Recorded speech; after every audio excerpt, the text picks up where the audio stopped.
اپنا ہتھیار سامنے رکھ دیا، تھوڑی دیر کے لیے آنکھیں بند کر لی، اس کے بعد حکم دیا کہ تمام کو قید کر دو۔ تو اس نے جواز بتایا، جس قوم سے غیرت رخصت ہو جاتی ہے وہ قوم کا زندہ رہنا مناسب نہیں۔ اگر اس میں سے کسی ایک شہزادی کو بھی غیرت ہوتی، آگے تلوار اٹھاتی، تو میں سب کو معاف کر دیتا۔ تو آج ہماری فطرت سے غیرت رخصت ہوتی جا رہی ہے، اور بے ایمانی اور بےہودگی ہماری فطرت کا حادثہ بنتی جا رہی ہے۔ اقبال کے ایک ایک مصرے میں، ایک ایک شعر میں نہ صرف غیرت کو للکارنے کا معاملہ ہے، بعض لوگوں نے بڑی عجیب عجیب باتیں کہہ دی۔ غالب کمیونسٹ مائنڈڈ تھے، میں نے کہا وہ کیسے؟ بالکل پورا شعر ہے، جس کھیت سے دہقان کو میسر نہ ہو روزی، اس کھیت کے ہر خوش ہے گندم کو جلا دو۔ جلا دینا، مارنا، توڑنا، یہ تو کمیونسٹ نظریات ہے۔ کیوں کہ کمیونزم ایکویلٹی، مساوات اور اشتراکیت کے ذریعے آیا تھا۔ جس طرح سے ایک مثل ہے کہ ہاتھی کو چار جو ہے اندھے ٹٹولنے لگے اور انہوں نے اپنا اپنا نظریہ بیان کیا، تو وہ ہاتھی کی صحیح تفہیم نہیں ہو سکتی۔ اسی طرح اقبال کو اقبال کے کلام کی طرح پڑھنا اور اس کو سمجھنے کی کوشش کرنا ہی۔ ایک چیز اور بتاؤں میں، اقبال فہمی کا جہاں تک معاملہ ہے، حیدرآباد ایک ایسا مقام ہے جہاں سب سے پہلے حضرت امیر خسرو پر دلی کے رہنے والے کتاب لکھی گئی ہے۔ اقبال پر سب سے پہلی کتاب حیدرآباد سے شائع کی گئی، اور اقبال کے کلام کو سمجھنے کی پہلی کوشش حیدرآباد میں کی گئی۔ تو پھر ہمارے جذبے کیسے ہونا چاہیے اقبال سے؟ اقبال کو سمجھنے کے لیے، اقبال کی شاعری کو اپنی زندگی میں شامل کرنے کے لیے۔ حاضرین اکرام، بات یہ ہے کہ اقبال نے خود ذرا نم ہو تو یہ مٹی بڑی زرخیز ہے ساقی، یہ نمی لانے کی ضرورت ہے، بس سب چیز ہے، چہرے مہرے سب اپنی جگہ ہے، لیکن ذرا دل کو گداز بنانے کی ضرورت ہے۔ اور اللہ تعالیٰ انہی دلوں کی دعاؤں کو قبول کرتا ہے جو دل کو گداز بناتے ہیں۔ ہم تو آج ایسی زبان لے کر آئے ہیں کہ کسی کو کچھ کہہ دیا، کسی کو کچھ کہہ دیا۔ ایک صاحب پہنچے حج کے لیے، تیزی سے دوڑتے ہوئے آئے، آگے کہنے لگے کیا ہے؟ بولے مجھے گرم پانی نہانے کی عادت ہے۔ بولے ابھی تک پانی نہیں آیا۔ پھر جا کے اپنے کمرے میں بیٹھ گئے۔ اب بتائیے، وہاں تو غصہ پینے گئے ہیں آپ، وہاں ہر تکلیف کو برداشت کرنے، کیا ہم وہ ظرف رکھتے ہیں؟ اقبال نے انسان کے ظرف کو للکارا ہے، اور بار بار ان کا اشارہ یہی ہے کہ انسان اپنے پر قابو رکھے تو ساری دنیا اس کی ہے، اور قابو سے بے قابو ہو جائے تو پھر شیطان کا چیلا بن جائے۔ ان چند کلمات کے ساتھ میں خاص طور پر ہمارے جو سینئر لوگ یہاں آتے رہے ہیں، جو یہاں کی مجالس میں شریک ہوتے رہے ہیں، اس میں سب سے اہم نام جو یہاں پر کتاب بھی کر چکے ہیں، ضیاء الدین شکیب صاحب، لندن میں بیماری شدید ہو گئی ہے، یہاں ہمارے ساتھ ڈاکٹر نہیں ہمارے آپ کے بہنوئی صاحب یہاں کثرت سے شریک ہوئے، ان کی صحت ٹھیک نہیں ہے۔ آپ تمام لوگوں سے گزارش ہے کہ ہمارے ساتھ اٹھنے بیٹھنے والے آج بیمار ہیں تو اللہ تعالیٰ ان کو شفائے کلیہ دے اور ان کو عاجلہ صحت نصیب فرمائے اور ہماری دعاؤں کو قبول فرمائے۔ وآخر الدعوانا ان الحمدللہ رب العالمین۔ یہ تو اتنی نہیں ہے جو اس کے بارے میں کچھ کہہ سکوں، البتہ دو تین باتیں اور کہہ دیتا ہوں۔ ایک تو یہ کہ آپ نے جو فلسفیوں کا ذکر کیا، اس میں ایک ظاہر ہے وقت کی تنگی کی وجہ سے، ورنہ یہ سب باتیں آپ ہی کی زبان سے آتی. گوئٹے ڈانٹے نے کہا تھا، کیونکہ آپ نے اسلام سے پہلے کی باتیں کری کہ اس زمانے کے فلسفی کیسے تھے، تو اگر ہوتا وہ مجذوب فرنگی اس زمانے میں، اگر ہوتا، کیا بات ہے، فلسفی کو بول رہے ہیں وہ، وہاں اسلام کہاں تھا اس زمانے میں؟ اسلام نہیں تھا، مگر اس کی تعلیمات ایسی تھی کہ وہ زہریہ سمجھا جاتا تھا. اگر ہوتا وہ مجذوب فرنگی اس زمانے میں تو اقبال اس کو سمجھاتا مقام کبریا کیا ہے. اندازہ لگائیے آپ، جو یہ معیار تھا. دوسری بات آپ نے یہ کہی، اقبال کی جو پذیرائی یہاں پر ہوئی، تیسری چوتھی جماعت میں تھے ہم، باغ درا ہمارے ہاتھ میں تھی، چوپو سوانے کا پہلا کلام، میں 1937-38 کی بات کر رہا ہوں. سب سے پہلا اقبال یوم اقبال زمرد محل میں منایا گیا. میرا جاتا خیال ہے بہادر اعظم زندہ تھے، تو زمرد محل میں ہم کو زمانے سے شوق تھا، تو ہم 7ویں-8ویں جماعت میں تھے، مگر زمرد محل میں گھس کے وہ جلسے میں بھی میں شریک کرتا ہوں. تیسرے یہ کہ آپ نے ذکر کیا اقبال کے کلام کے بارے میں، تو شاید ہی حیدرآباد سے زیادہ کسی اور جگہ کے ایسے ماہرین نکلے ہیں، جیسے مسعود حسین خان یہاں کے، ہمارے ڈاکٹر رضی الدین یہاں کے، غلام محمد صاحب یہاں کے. ان ہر ایک کا مطالعہ ایسا ہے، ایسی کتابیں لکھی گئی ہیں کہ جیسے یہ جب گئے رضی الدین یہاں سے تو وائس چانسلر بنائے گئے کشمیر آپ کے کراچی کے، پھر اس کے بعد لاہور کے. تو یہ مقام ان لوگوں نے پایا تھا. اب میں آپ کا زیادہ وقت نہیں لیتا، وضو کے لیے بھی وقت باقی نہیں ہے. البتہ اتنی دعا کر، جیسے کہ خواہش کی گئی تھی، ہمارے تمام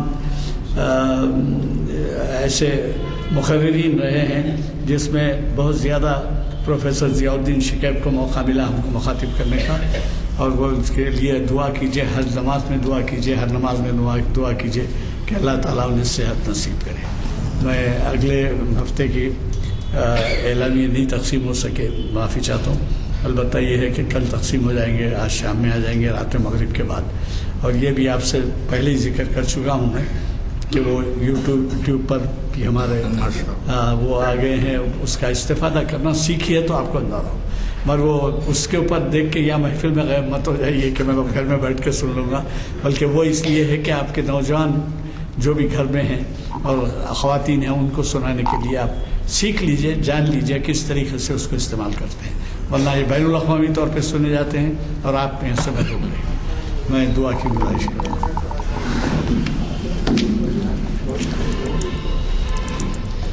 اللهم صل على سيدنا مولانا محمد وعلى آل محمد وبارك وسلم. ربنا آتنا في الدنيا حسنة وفي الآخرة حسنة وقنا عذاب النار. اللهم احفظنا من كل بلاء الدنيا وعذاب الآخرة. اللهم إنك عفو وتحب العفو فاعف عنا يا كريم. اللهم احفظنا من كل بلاء الدنيا وعذاب الآخرة بفضل سبحان ربك رب العزة عما يصفون وسلام على المرسلين والحمد لله رب العالمين. آپ رام وغیرہ کے راجہ